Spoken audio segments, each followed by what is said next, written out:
La microélectronique fournit des composants clés de la révolution numérique que nous vivons actuellement. Véhicules autonomes et connectés, réseaux énergétiques intelligents, usines du futur, dispositifs médicaux, systèmes avancés pour la défense. Elle est devenue un des piliers de la croissance mondiale.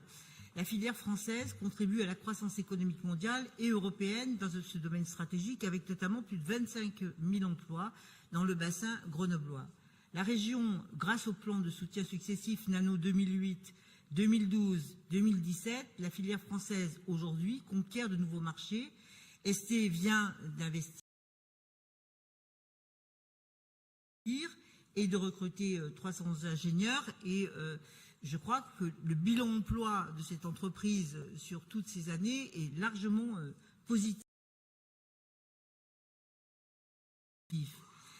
Dans le cadre d'une forte montée en charge des volumes de ces produits, la région a toujours soutenu ces initiatives et je rappelle que 80% environ des dépenses réalisées le sont sur son territoire.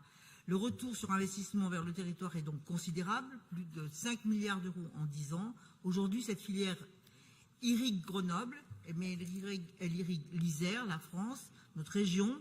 Et je crois qu'on peut saluer l'initiative européenne qui est prise aujourd'hui de rassembler les sites européens sur la microélectronique. On l'a appelé de nos voeux à de plusieurs endroits.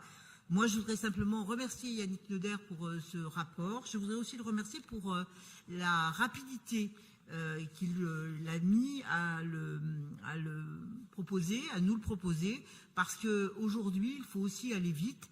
Il va vite, il nous a fait cette proposition, donc nous voterons sans réserve ce rapport, parce que cet équipement du LETI est totalement nécessaire, et il est nécessaire de faire vite pour son achat. Merci beaucoup, Madame Giraud. Monsieur Méliès.